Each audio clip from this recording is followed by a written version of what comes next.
दोस्तों, आज भारत की रेल दुनिया से जुड़ी एक बड़ी खबर आई है जिसने पूरे विश्व के इंजीनियरों को सोचने पर मजबूर कर दिया है, क्योंकि अब भारत सिर्फ ट्रेनों का यात्री नहीं बल्कि उनका निर्माता और निर्यातक बन चुका है। इस बार भारत ने जो कदम उठाया है वह आने वाले 10 सालों में रेलवे की दिशा ही बदल देगा। बात हो रही है Indo Russian joint venture Kinet railway solutions की, जिसने पहली बार luxury Vande Bharat sleeper AC coach का डिजाइन तैयार कर लिया है। यह वही वंदे भारत ट्रेन है जिसे कभी भारत की आत्मनिर्भरता की पहचान कहा गया था। अब वही ट्रेन भारत की सीमाओं से निकलकर विदेशी धरती पर दौड़ने की तैयारी कर रही है। रूस के साथ मिलकर बनाए गए इस प्रोजेक्ट के तहत भारत लगभग 120 वंदे भारत स्लीपर ट्रेनें बनाएगा। इनमें करीब 10,000 कोच होंगे और हर कोच का डिजाइन यात्रियों की सुविधा और अंतर्राष्ट्रीय मानकों के अनुसार तैयार किया जा रहा है। रेलवे विशेषज्ञों के मुताबिक यह कदम भारतीय रेलवे के इतिहास में मील का पत्थर साबित होगा। चलिए आखिरकार पूरी डेवलपमेंट क्या है, इसी तरीके से समझते हैं। लेकिन आगे बढ़ने से पहले इस वीडियो को एक लाइक करके चैनल को सब्सक्राइब जरूर कर लीजिए, क्योंकि हम आपके लिए हर रोज ऐसे ही जानकारी से जुड़ी वीडियो फुल रिसर्च के साथ लाते हैं।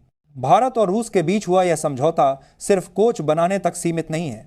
अगले 35 सालों तक इन ट्रेनों के मेंटेनेंस और संचालन की जिम्मेदारी भी इसी जॉइंट वेंचर के पास रहेगी।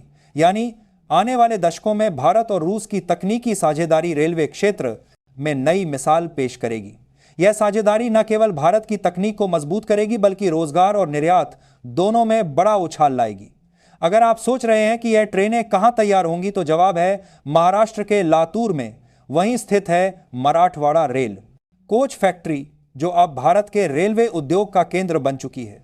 यहां आधुनिक असेंबली लाइन, टेस्ट ट्रैक और हाईटेक उपकरण लगाए गए हैं ताकि भारत किसी भी देश को ट्रेनें निर्यात कर सके। यही वजह है कि यह फैक्ट्री अब भारत की इंजीनियरिंग शक्ति का नया प्रतीक बन गई है। कहानी यहीं खत्म नहीं होती दोस्तों। भारत अब ट्रेनें सिर्फ अपने लिए नहीं बना रहा बल्कि पूरी दुनिया को सप्लाई करने की स्थिति में पहुंच चुका है। पराग्वे, चिली, अर्जेंटीना और पेरू जैसे दक्षिण अमेरिकी देश भारत की वंदे भारत तकनीक में दिलचस्पी दिखा चुके हैं। पराग्वे के राष्ट्रपति खुद भारत आकर वंदे भारत ट्रेन देखने की इच्छा जता चुके हैं और कहा है कि वे अपने देश में भारतीय तकनीक वाली ट्रेनें चलाना चाहते हैं। भारत सरकार का लक्ष्य अब साफ है, मेक इन इंडिया को मेक फॉर द वर्ल्ड में बदलना है, और वंदे भारत इसका सबसे शानदार उदाहरण बन चुका है।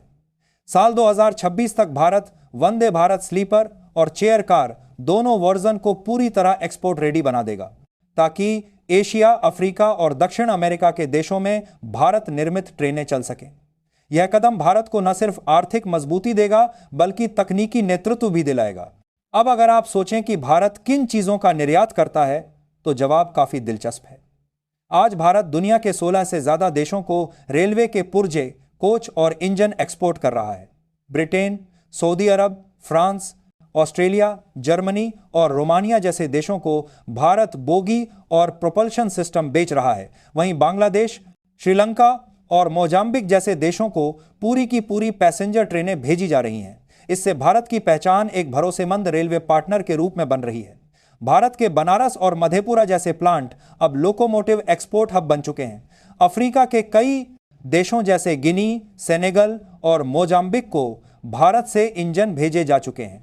वहीं मेट्रो कोच कनाडा और ऑस्ट्रेलिया जैसे देशों को निर्यात किए जा रहे हैं। यानी भारत अब केवल ट्रेनों के डिब्बे नहीं बल्कि पूरी रेलवे तकनीक का निर्यातक बन गया है। आंकड़ों के अनुसार भारत हर साल करीब 29,000 करोड़ का रेलवे एक्सपोर्ट करता है। अब जब भारत को रूस की तकनीकी मदद भी मिल रही है, तो आने वाले कुछ सालों में यह आंकड़ा कई गुना बढ़ जाएगा। भारत अब अपने रेलवे एक्सल और ट्रैक्शन मोटर का उत्पादन भी तेजी से बढ़ा रहा है। यंत्र इंडिया लिमिटेड ने एक्सल्स का उत्पादन सीधे 300 से बढ़ाकर 7,000 यूनिट तक करने की योजना बना ली है।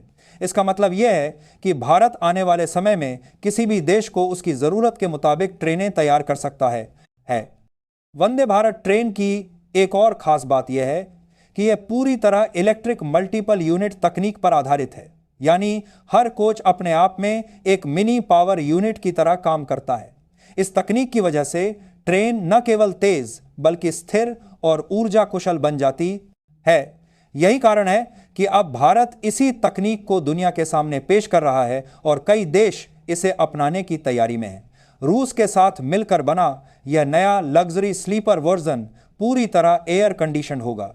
इसमें हर बर्थ पर smart lighting, sound proof system, automatic door और इंटरकॉम जैसी सुविधाएं होंगी।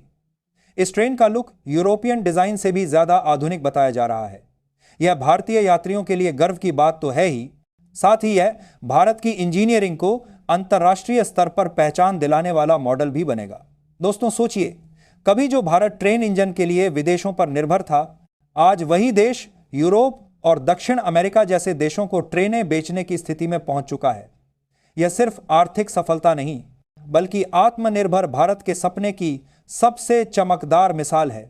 हाल ही में भारत के रेलवे मंत्री ने कहा है कि आने वाले 5 सालों में भारत रेलवे निर्यात से अरबों डॉलर कमाने की स्थिति में होगा। यानी अब भारत की पहचान सिर्फ एक यात्री देश की नहीं, बल्कि एक वैश्विक रेल पावर के रूप में बन रही है। आज पूरी दुनिया भारत के रेलवे मॉडल का अध्ययन कर रही है और कई देश इसे अपनाने की तैयारी में हैं। अब सवाल ये नहीं कि भारत ट्रेनें निर्यात करेगा या नहीं, बल्कि यह है कि कौन सा देश भारत से सबसे पहले ऑर्डर देगा। क्योंकि जो भी देश वंदे भारत जैसी ट्रेन अपने ट्रैक पर उतारेगा, वह तकनीक और सुरक्षा दोनों में आगे निकल जाएगा और यही भारत की कूटनीतिक और आर्थिक ताकत भी बन जाएगी। अब बात करते हैं जापान की बुलेट ट्रेन और भारत की वंदे भारत ट्रेन के फर्क की। बुलेट ट्रेन के लिए नई पटरियां, अलग सिग्नलिंग सिस्टम और नया इंफ्रास्ट्रक्चर चाहिए होता है, जबकि वंदे भारत एक इलेक्ट्रिक मल्टीपल यूनिट है जो मौजूदा पटरियों पर भी चल सकती है। इसलिए इसकी लागत कम आती है और इसे तैयार करना भी आसान होता है। यही कारण है कि कई देश अब बुलेट ट्रेन की जगह वंदे भारत को प्राथमिकता दे रहे हैं। तो दोस्तों, अब वक्त है गर्व महसूस करने का, क्योंकि भारत अब सिर्फ पटरियों पर दौड़ने वाला देश नहीं, बल्कि दुनिया को नई पटरियां बिछाने वाला देश बन गया है। आने वाले समय में जब यूरोप से लेकर लैटिन अमेरिका तक भारतीय ट्रेनें दौड़ेंगी, तो हर इंजन की आवाज़ यही कहेगी, यह है भारत का गौरव और यह है वंदे भारत का विजय अभियान। बाकी आप लोग भी इस विजय अभियान का हिस्सा बनने के लिए कमेंट बॉक्स के माध्यम से अपनी आवाज़ ज़रूर उठाएं और जय वंदे भारत ज़रूर लिखिए। फिलहाल वैसे तो हम आपसे चैनल को सब्सक्राइब करने के लिए जल्दी नहीं कहते, लेकिन क्योंकि इस तरह की जानकारियां आप तक पहुंचाने में काफ़ी मेहनत और समय लगता है, इसलिए वीडियो को लाइक शेयर करने के साथ साथ चैनल को भी सब्सक्राइब ज़रूर करें। जय हिंद, जय श्री राम।